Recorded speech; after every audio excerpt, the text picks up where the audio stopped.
You're listening to Vancouver Culp Radio, CFRO 100.5 FM. We're coming to you from the unceded traditional territory of the Squamish, Musqueam, and Tsleil-Waututh Nations. I'm your host, Bernadine Fox, and this is the show that dares to change how we think about mental health. Welcome to Rethreading Madness. I can't seem to find my way under or over or through. You're listening to Vancouver Culp Radio, CFRO 100.5 FM. I'm Bernadine Fox, and this is Rethreading Madness. Today we are talking to a mother who lost her son a day after his 18th birthday to a fentanyl overdose. Her child was one of 1,782 lives lost here in Vancouver to a drug overdose in the first 10 months of 2021. And then shortly thereafter, she lost another child who was a part of her family to the same drug. Fentanyl is found in 81% of all deaths by drug overdose. It is up to 50 times stronger than heroin and 100 times stronger than morphine. And now we have a new form of fentanyl on the street called carfentanil that is 100 times stronger than the fentanyl that has already killed so many of those who struggle with substances. Helen Thomas is a registered counselor. She has extensive experience providing both group and individual therapy to those struggling with trauma, addictions, abuse, depression, and anxiety. She's there for folks who are in need of guidance through life's challenging transitions. Helen is also a mom who takes the job of motherhood seriously and embraces it with joy. I know, I have watched her do this as her family stretched from 2 babies to 5+1. It makes this story all the more tragic.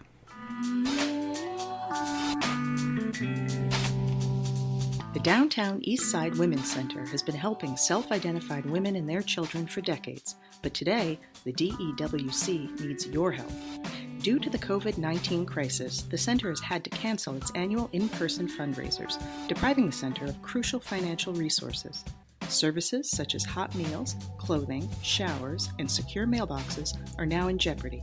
To find out how you can help the Downtown East Side Women's Center, please visit their website at dewc.ca. That's dewc.ca. Helen, welcome to the show. Thanks for having me. It's a hard topic, and just for our listeners, just so you know, Helen and I are basically family. We're not blood family, but we are family. Mm-hmm. And Helen's here to talk about a very difficult issue, as we talked about in the intro. So I want everybody to know that some of this material may be triggering, and to make sure you take care of yourself in this hour so that you're going to be okay. A tough issue. Mm-hmm. Thank you for coming. Yeah. Helen, when you were pregnant, I remember actually, I was realizing today that I actually met you. Mika was a baby, I think, in your arms. Mm. So Malachy would have been 6. Yeah, running around. I think it was up on the that festival that used to happen in North Bend. Oh, yeah, under the volcano. Under the volcano. Yeah. Ace was singing there that day. Yeah, I remember. Yeah. And and so I was thinking about, when we're pregnant and we have babies, we have all kinds of ideas that rarely turn out to be true, but we have a lot of ideas about what that looks like. What are they going to, we have ideas about where they're going to live and who they're going to become and what are they going to be like. And we may not be so neurotic as to think they're all going to be lawyers or doctors, but ideas of them being happy and healthy and living their potential. What did you think when you were pregnant with Malachy and Mika was born? What did you see as the future for your 2 boys? Well, it was different between the 2 of them. When I had Malachy, I was 24, and nowhere near ready to be any kind of a parent. It was, I struggled to take care of myself, let alone a baby. Mm-hmm. And I really quickly had to change my lifestyle around. We were, my partner and I were quite street entrenched at the time.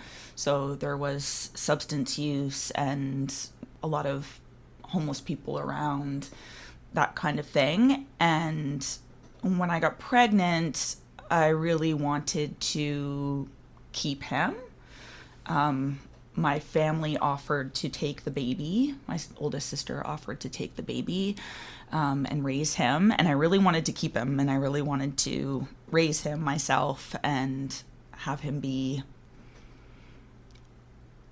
a functioning member of society and, you know, somebody really special. And he was somebody really special. Yes, he was. Yeah. Yeah. Yeah. Yeah.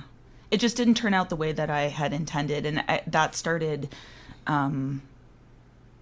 really early on with my birth story that I had with him, where I had an emergency C-section and all kinds of birth trauma from that. And I feel like that really interrupted my ability to attach to him. So it wasn't at all what I imagined. I started having panic attacks and intrusive thoughts before even leaving the hospital. And that was not something I had experienced before. Motherhood does change us. You know, you go from being this sort of carefree, well, your version of carefree, my version of carefree, to somebody who is suddenly responsible for another whole other human being. And I don't think for me that's ever left. I mean, I still find myself raising my grandchild who's now 22 and feeling like, oh geez, maybe I didn't tell them this, maybe I need to tell them this little thing over here. And of course it's always, you've already told me that like 100 times, but you know, the panic is still there, you know, that that's your job. Your job is to somehow create this person's life in such a way that they are ready to take on life and be an adult in whatever capacity they want to be that adult. So yes, I felt extremely responsible, and responsible for him, and not just because I had chosen to have him under, you know, maybe not the best circumstances, but I think a lot of people felt like I was going to fail at parenting him. And it was really important to me that I not fail at that. Yeah.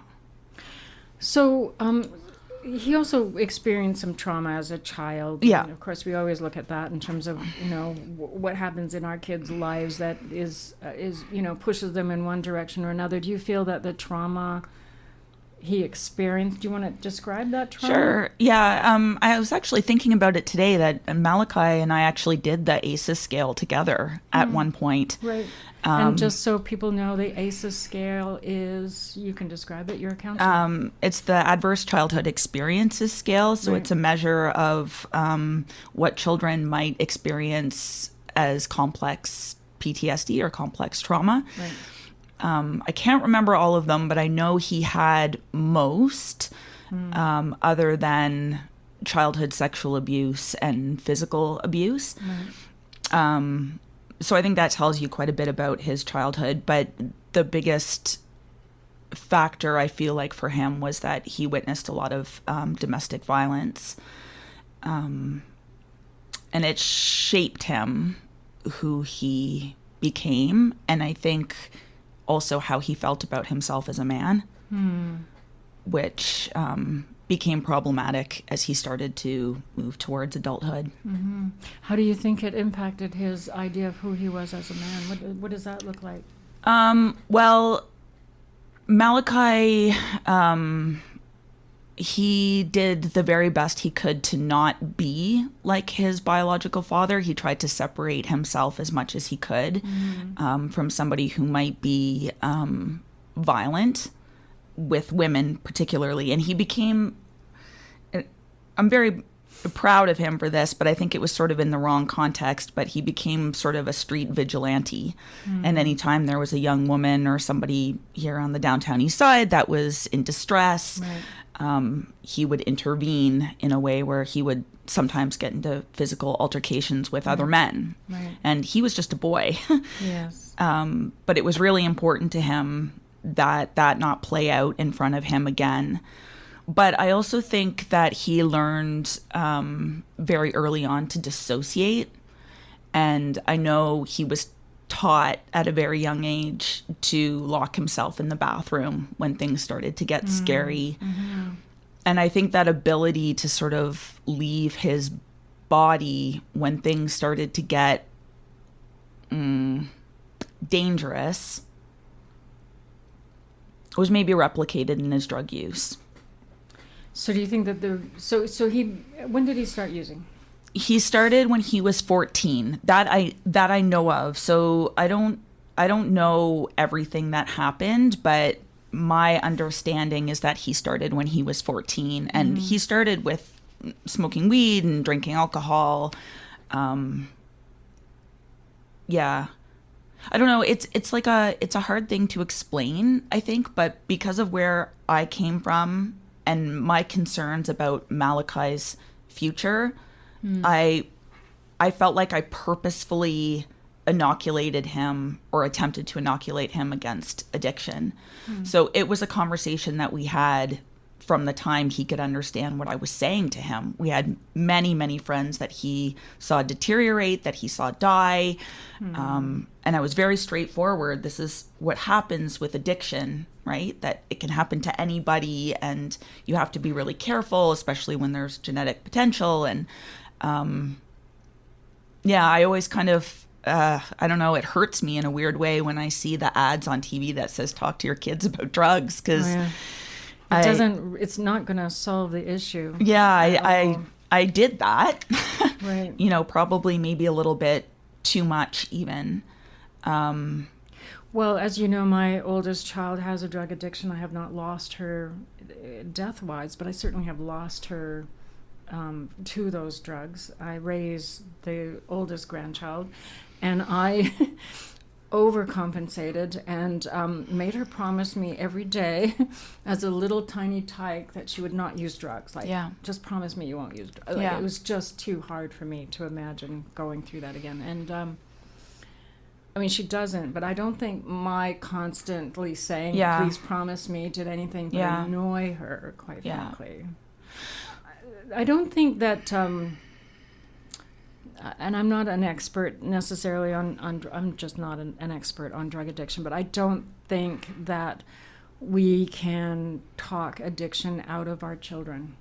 I my sense about it. I mean, I think about my oldest now, and I can remember her at the age of 4, finding her under a table with a tablecloth on it, so she was hidden underneath the table, and she'd gone in there with a bottle of wine that had been sitting out. We were socializing, and there she was under the table drinking this bottle of wine at the age of 4. And I remember her also doing that with a bottle when she was about 18 months old, and I thought it was funny at the time, like, you shouldn't be doing that, but it was empty, and it wasn't like I was feeding her booze, but now I look back at those times and I see them as huge red flags that this was somebody who was searching for something to feel normal with. To self-soothe. Did Malachy do anything like that? Never.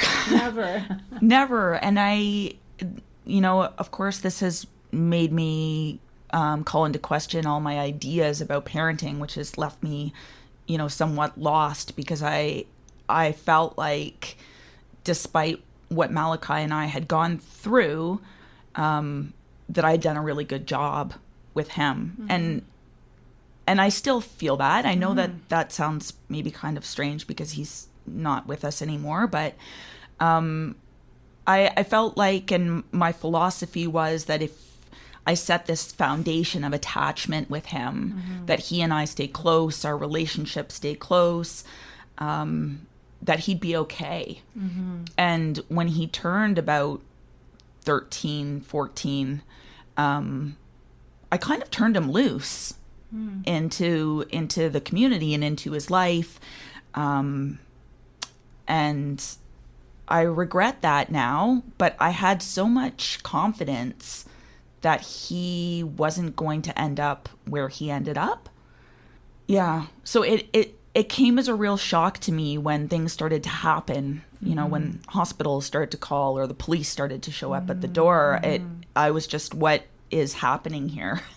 Because it wasn't what I expected from him at all. He wanted to go to UBC and be a physicist.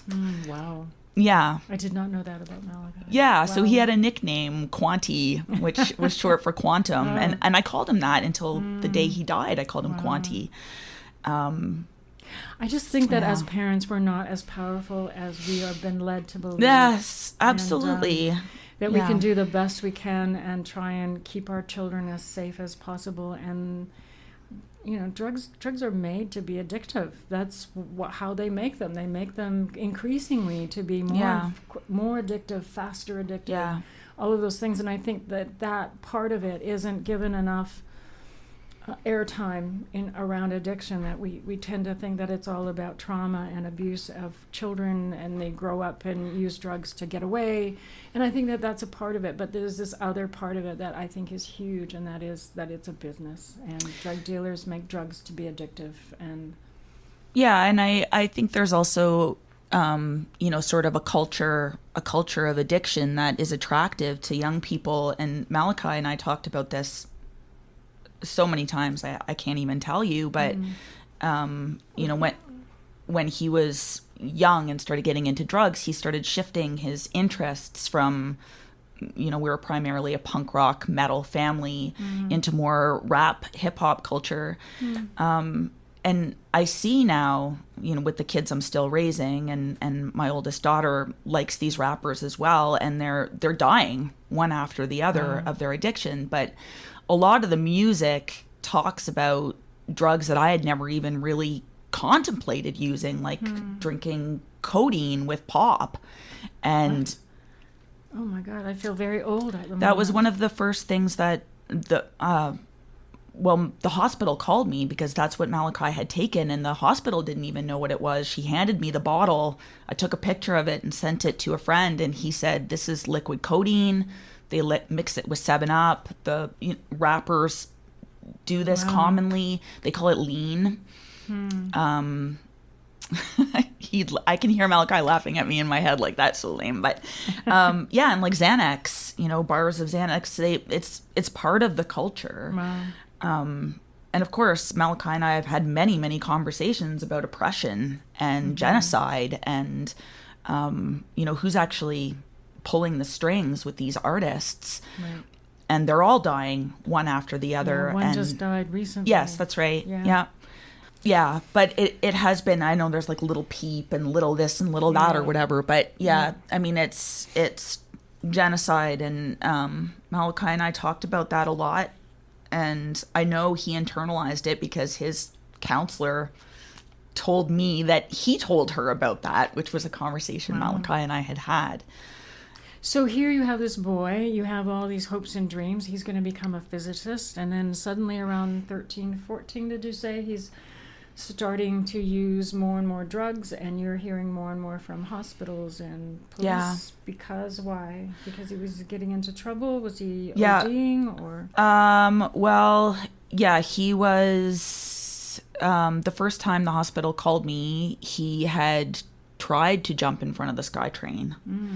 So there was some question about suicidality, but he had also been extremely aggressive with the doctors and staff, and had to be tranquilized and restrained. And he would have very little memory of these incidents. He didn't remember what had happened.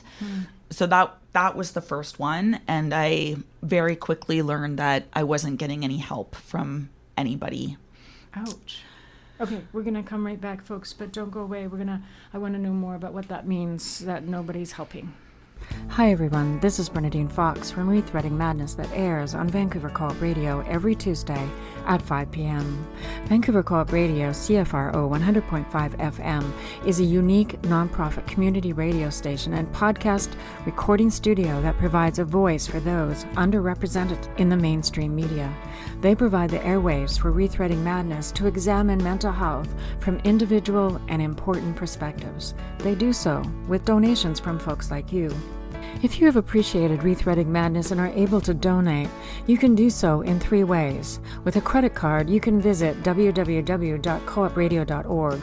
That's www.coopradio, all one word, .org, and hit the donate button on the top right-hand side of the screen. Then follow the directions. Or you can mail a check to 370 Columbia Street in Vancouver, BC, V4A 4J1. Or you can e-transfer your donation directly to admin@coopradio.org. That's admin. A as in Apple, D as in David, M as in Mary, I, and N as in Norman @coopradio.org. Make sure to note Rethreading Madness with your donation. And then come join us every Tuesday at 5 p.m. Until then, stay safe out there. You're listening to Rethreading Madness on Vancouver Co-op Radio, CFRO 100.5 FM. I'm Bernadine Fox, and I'm talking with Helen Thomas, who is a mom who most recently in the last 16 months has lost her own biological child, Malachy, to drugs, and a child who was also a part of their family very recently died from a drug overdose as well, Liam. Helen, you said that there was no help. What does that mean? Well, there were a series of hospitalizations that Malachy had when he would overdose or get himself into some kind of trouble. So I'll explain it this way. Okay. The first time I picked him up from the hospital, he was 14 or 15. He was being guarded by a security guard. He was restrained. He had been tranquilized. He had tried to jump in front of the SkyTrain. When I showed up, they showed me the bottle that they had found on him. Then they undid his restraints and sent him home with his mom. He immediately went in the wrong direction. He was angry. He came home and slept and woke up and said, "Where the fuck are my drugs?" And that was the beginning, but it never ever stopped there. I had that experience many, many times.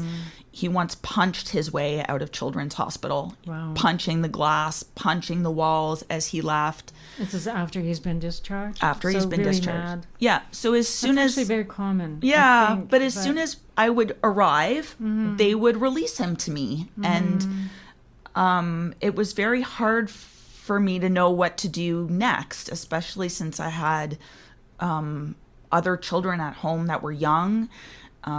Malachy's behavior was extremely erratic with my own abuse history and trauma history. I felt frightened of him at times, even though he never raised a hand to me, never called me a name. He was always extremely respectful, but there was, when he'd look at me, sometimes I don't think he even recognized who I was. Wow. Did he get treatment? Eventually he did. Yeah, eventually he did. So at one point, gosh, I guess he was about 16. Everybody kind of colluded in telling Malachy that what he was doing was killing him. So his girlfriend Riley said, "We're over." His friend said, "We're not hanging out with you anymore." I said, "You can't live here anymore." Which was a heartbreaking decision to make. No kidding. So he went and lived in the McDonald's for like 2 days or something like that. And then the police called me and said, he says he can't come home. And I said, he can come home, but he needs to go to detox and then to treatment.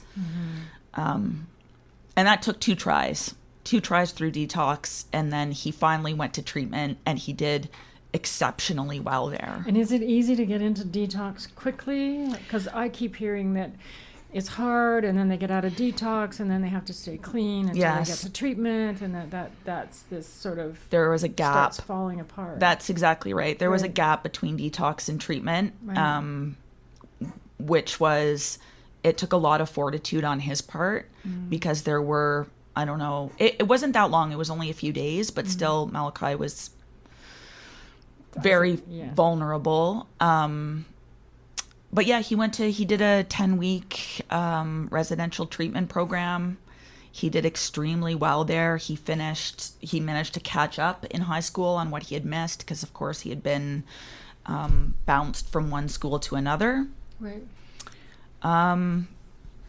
And we all thought that he was on the right track. They actually asked him to come back to the residential treatment program to run groups. Wow. Because he was so well versed in addiction, the history of drugs, the drug war, the politics behind it. Like I said, this was a common conversation in our home. And then the pandemic hit. And I feel like that sped everything up towards losing him. Well, everything sort of shut down, right? Yeah. So he wasn't back at, he couldn't go back to the treatment program to do the groups. They shut that down. A lot of the NA groups and AA groups in the community were stopped and were done just virtually. And also, no school, no work. He had an apprenticeship set up for BCIT for carpentry. It was delayed by a year, and then it was delayed by another year. So this is a boy who's aimless. Yeah. So, yeah, I mean, that was one thing. And then the other thing that I harbor a lot of guilt about, because of course I was worried about COVID, is I didn't want him to have anybody at the house. I didn't want him to bring people home with him. And of course he did. I let myself a bit off the hook because I could never really tell Malachy what to do. He would sort of agree with me and bat his eyes at me and, no, Mama, I would never do that. And then, off he'd go and do exactly the opposite. But when he died alone. And I worry that he didn't, maybe he would have lived another day if there had been a friend with him. So let's talk about his death. What happened? So Malachy had a relapse 6 months before his 18th birthday, so December 2020, and it was a bad one. He had intentionally used fentanyl.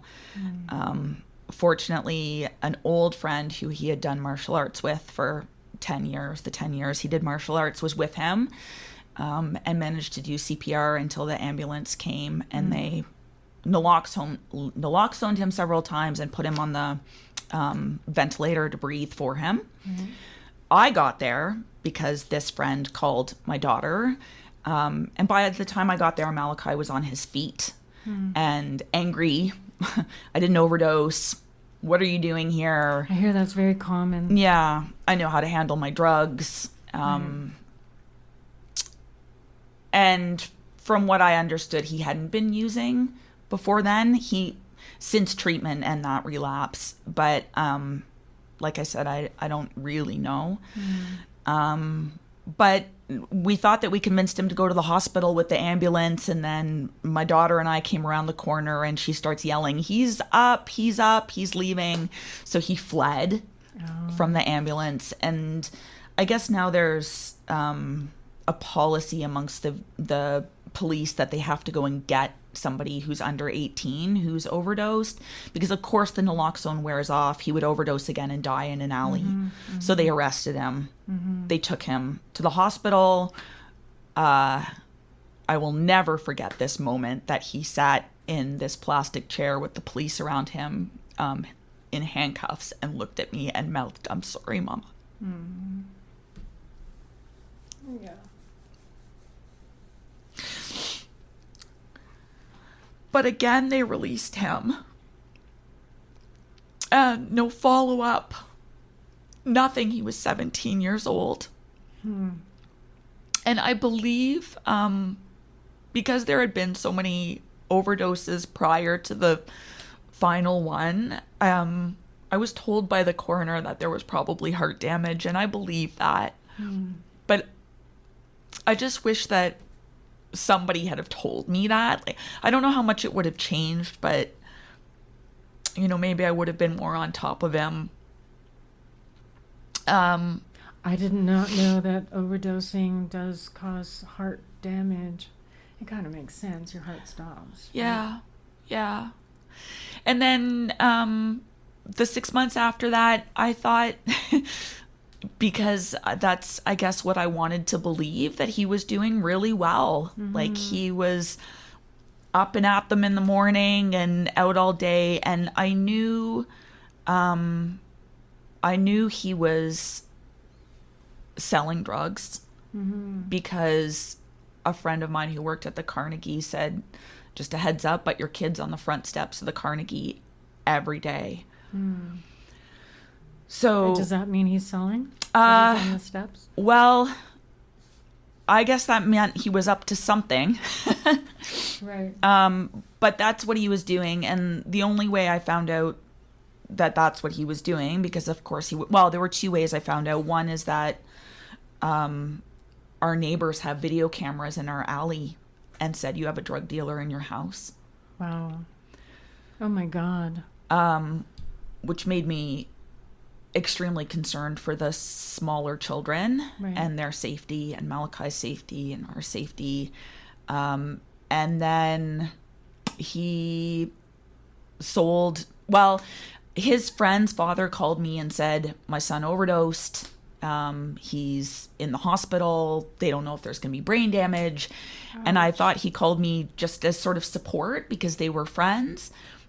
And then he texted me screenshots that Malachy had sold him the drugs. Oh my gosh. So his parents managed to kick in the door and resuscitate him. Wow. But if they hadn't, he would have died. Wow. And Malachy would have been responsible. Yes. So, how is that for you? Awful, Yeah. Terrible. Yeah.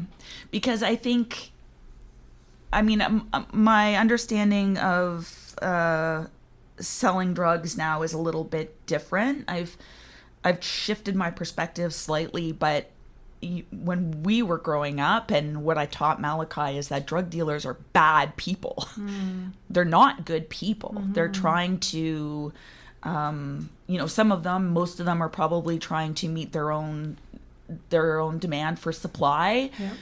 But lots of them are getting rich off of people's suffering and pain. And who sells fentanyl to a 14-year-old kid? Yes. Yeah. Like somebody really diabolical and really bad and really selfish. And I tried to teach Malachy a very anti-capitalist understanding of the world. Right. We support each other. Community is important. We take care of those who are vulnerable. Yes. You go to a rally, you have privilege, you're a young, white, able, cis-het man. You stand in between neo-Nazis and the indigenous women. You stand in between the police and the indigenous women. And so when I knew that he was doing this, I felt extremely betrayed, extremely confused. And I said, why? I didn't raise you to be like this. And he said, you raised me to be exactly like this. Oh. He said, why would I want to be like you? You have a master's degree, 2 university degrees. You're $100,000 in debt, and we still live in poverty. So he was tying success into money. Yeah. But what he wanted to do, which was just so counter, he wanted to buy a hotel to house homeless people.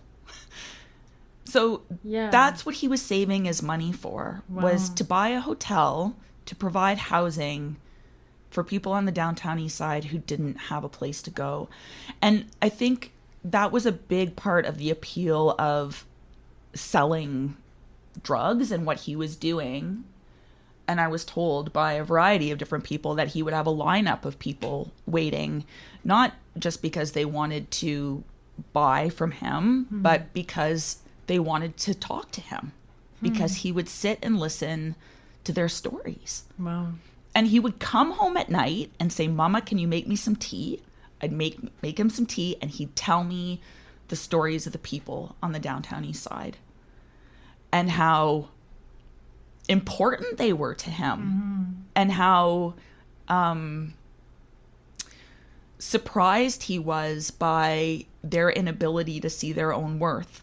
But I think I've struggled with that, and I think he struggled with that too.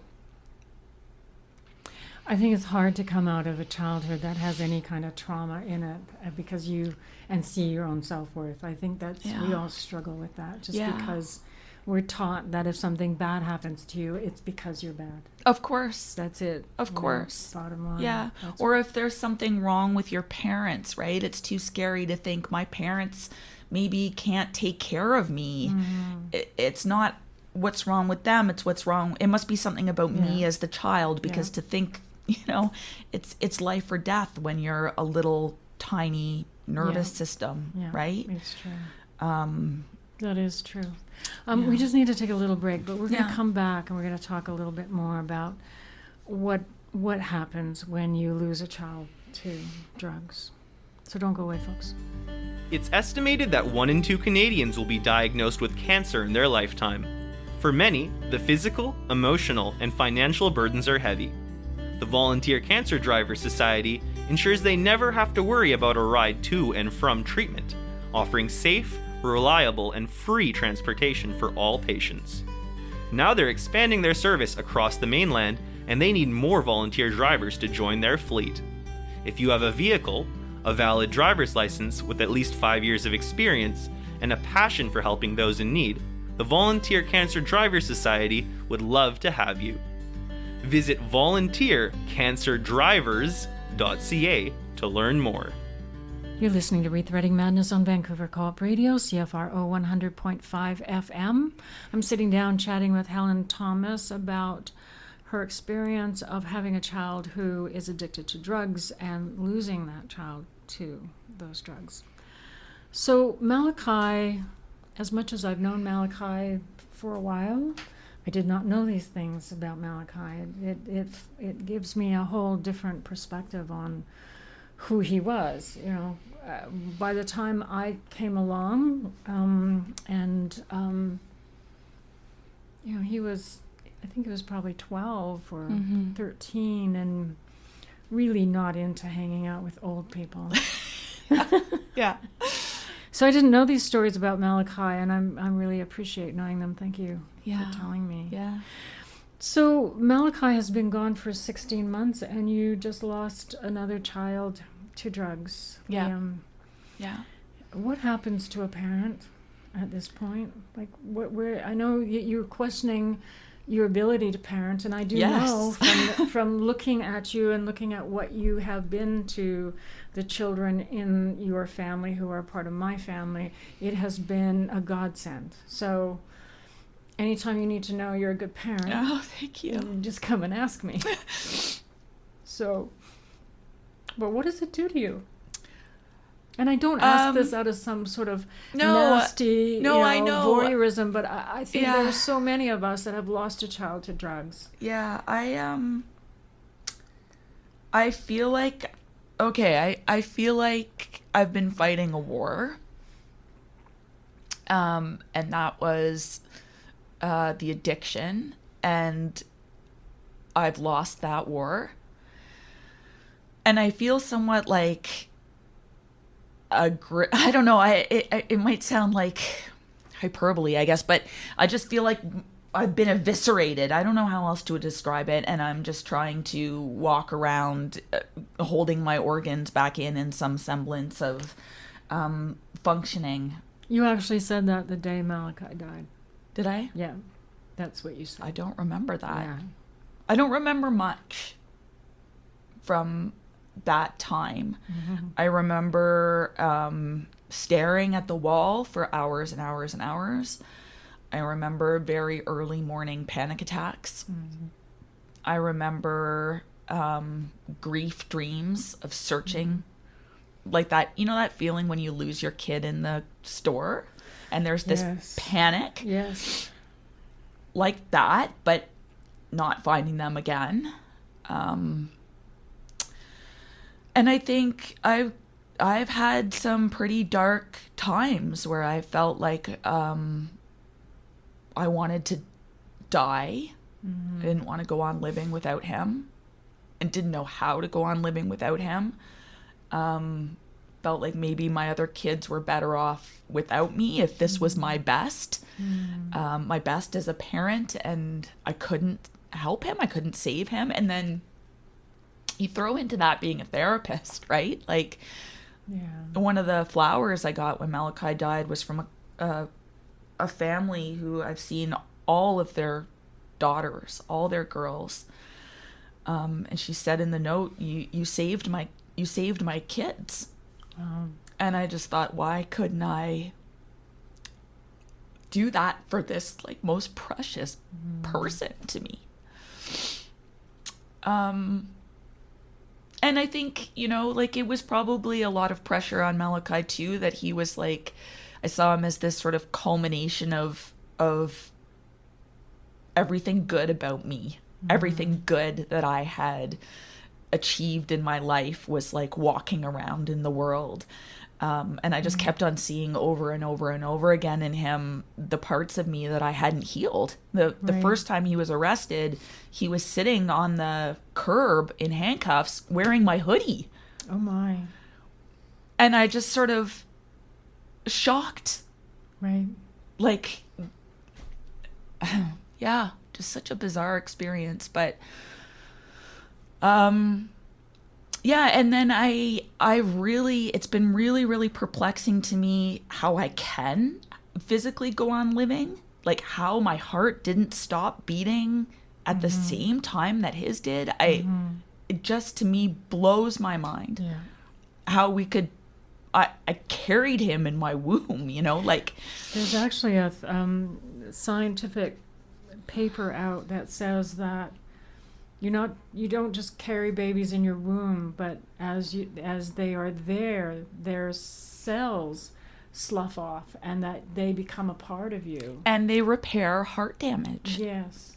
Yeah, you saw that. I know, I'm aware, So you do still carry Malachy. Yeah. It's not separate from you. Yeah. But it certainly is very different than having the person in front of you, course. the child that you can look at and touch and hug and. Yeah, and I've had to do a lot of work around that, around what my relationship is like with him moving forward.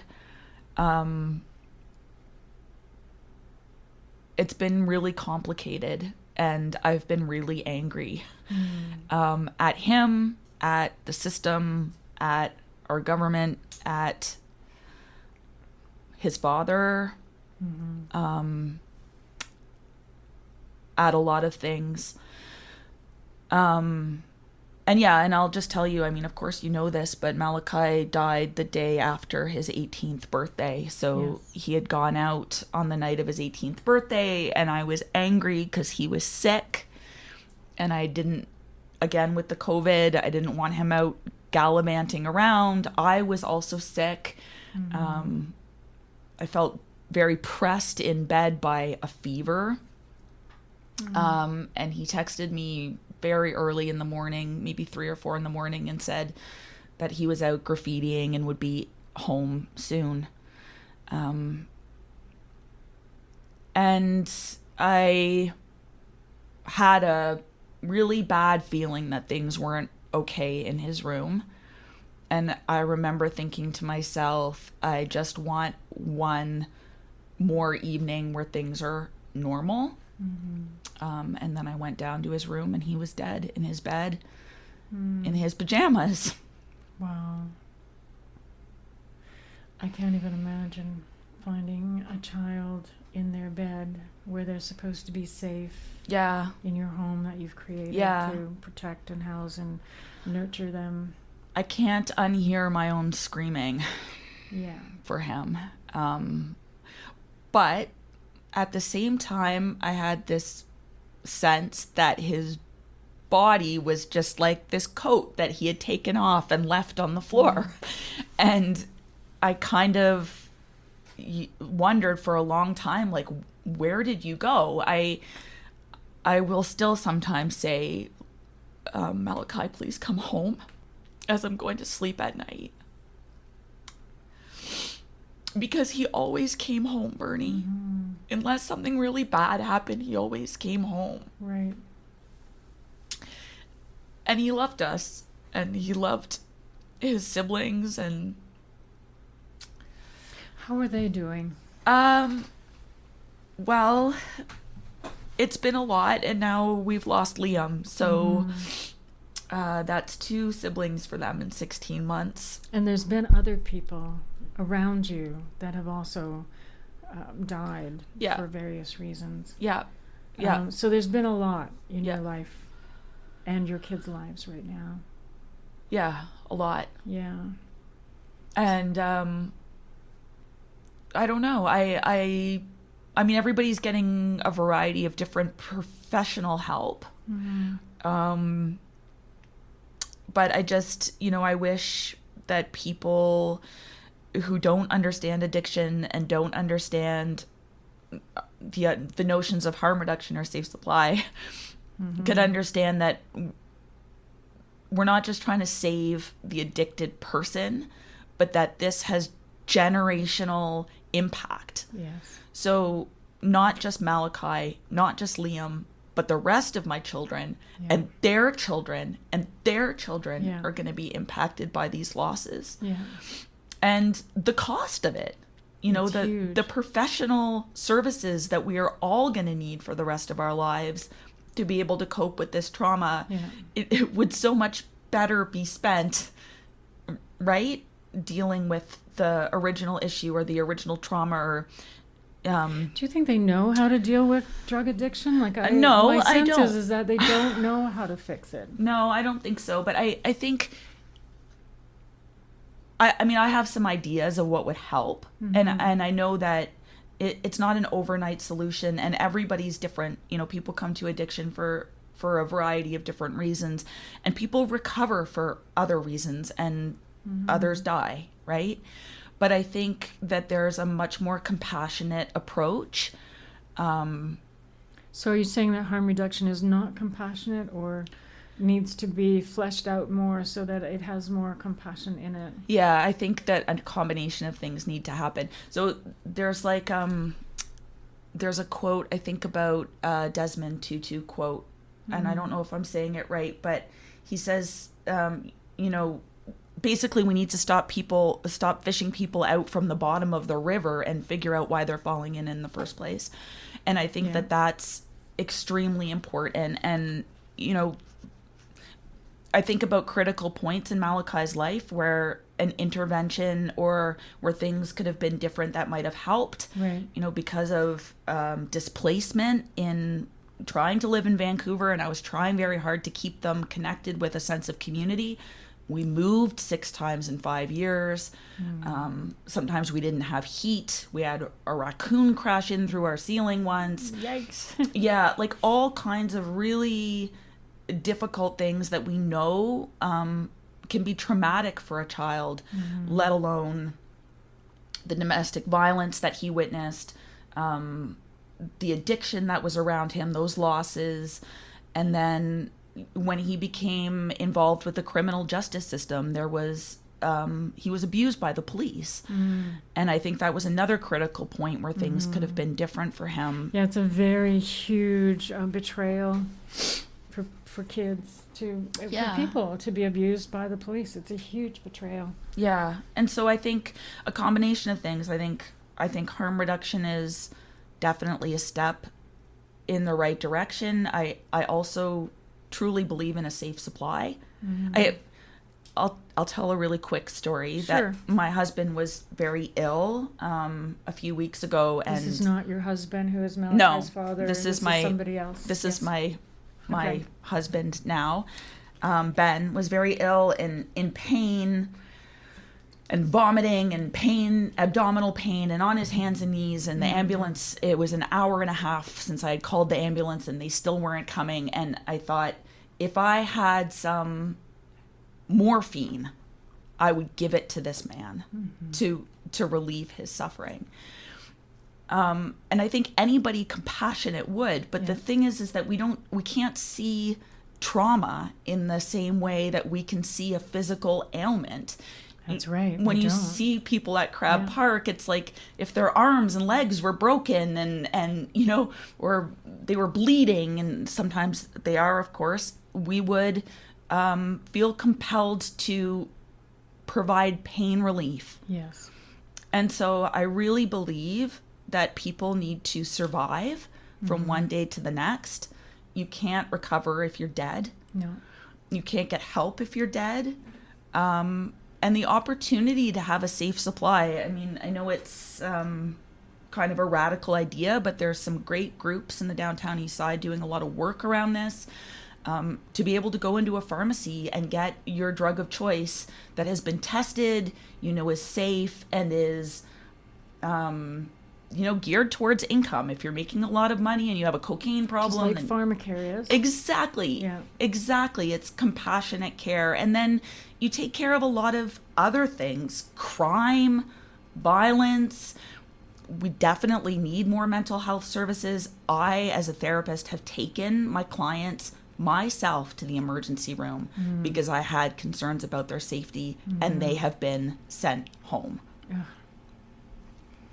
So There's also, in terms of harm reduction, I think that we need to be doing more for children of drug addicts. Yes. And this is Yes. my little beef in that my daughter had a drug addiction. She had a child. She was given lots. Her child was simply ignored and cut off. Absolutely. And there does not seem, as much as they say, is there 4 pillars or 5 pillars? 4? I don't know. But the prevention one is not really enacted. And so what we're really Absolutely. doing is we're leaving children of drug addicts who don't have somebody who's taking them in and taking care of them. We're leaving them to fend for themselves. And they are going to remodel the coping skills of their parents course. and start using drugs, and they become the next generation of drug addicts. Of course. And if you somehow find yourself addicted to drugs and you don't have trauma by some miracle, you're going to have it in that life. Yeah. I can't even imagine how Yeah. many people are down here with head injuries Right. that have been just dismissed from the hospital with no care. And then, we all know how that goes, right? You're given medicine at the hospital, or the doctors give you medicine. Just an average person, you've had a surgery, they say, we're not giving it to you anymore. Where do you go? What do you do? Right. You have some kind of unbearable emotional pain. You lose a child. Yes. How do you cope, right? How do you cope? And It's okay if you don't. Yeah, no, I mean, I do. I have learned a lot over the past 16 months, and I think I've never been so close to being a hippie in my entire life, because I'm not a passive person. I believe in direct action, but I've had to develop and work on a sense of spirituality, life after death, what I think that means. And that's, fortunately or maybe unfortunately, I'm not sure, but made things different for me when Liam died. Because I see Liam as having been released from their body that was in a lot of pain and a lot of distress. Yes. But again, Liam was one of our best ones. Liam was an Indigenous land defender and really believed in protecting the earth, and believed in an anti-oppressive philosophy, and they taught me a tremendous amount about that. And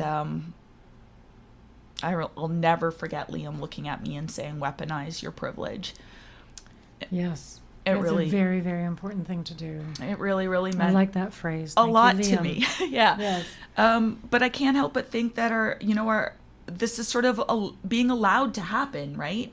Black people, Indigenous people, people involved in social justice who use drugs for whatever reason, I don't care, are being allowed to die in the alley and on the street.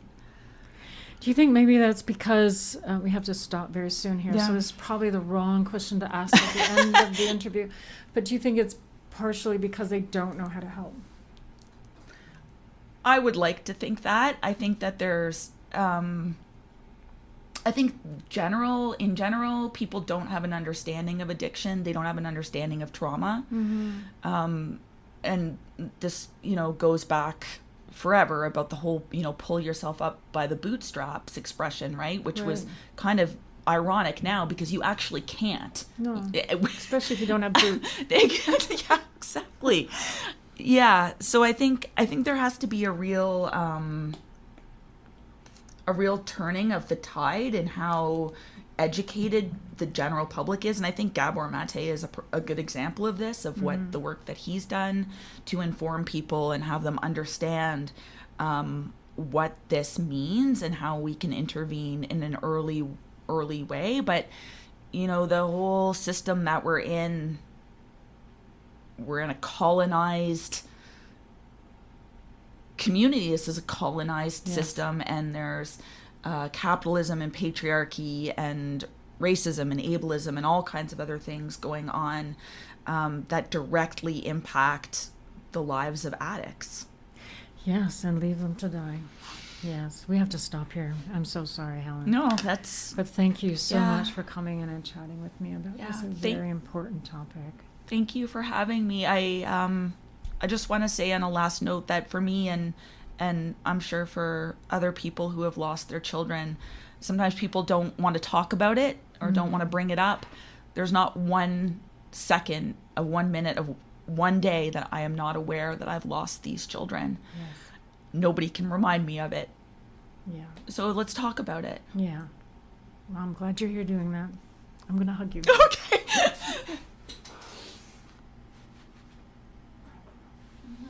We'll be right back, folks. Eoch Tanuyap, Kuiget Yuans Kuinsna.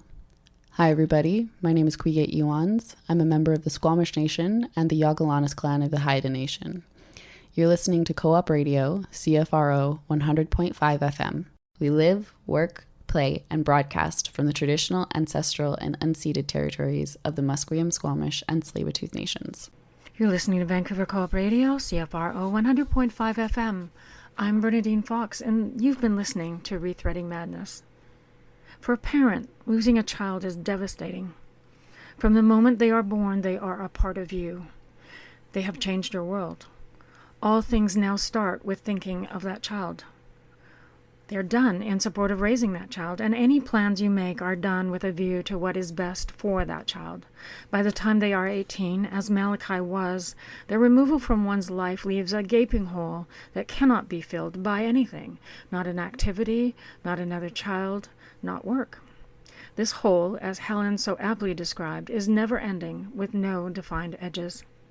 Losing a child to an addiction is further traumatizing.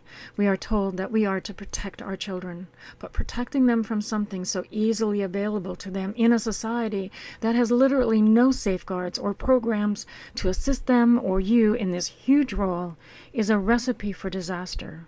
We are losing our children. And to conclude that a parent must do better is just not the answer. We are just not that powerful. Certainly not in the face of a dearth of resources to help our children. Vancouver has a 4-pillar approach to the drug problem.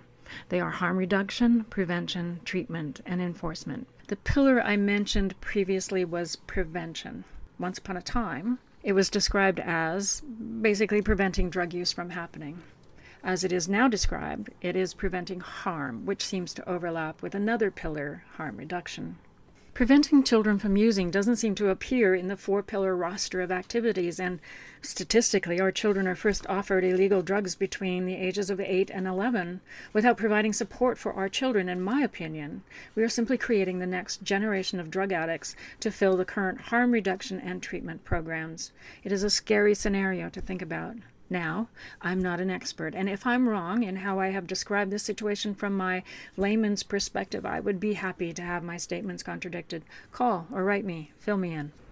I want to thank Helen Thomas for coming in and sharing this very personal story with us, and to Sherry Ulrich for the gift of her music, but as always, more importantly, my thanks goes out to you for joining us today. Stay safe out there. You've just listened to Rethreading Madness, where we dare to change how we think about mental health.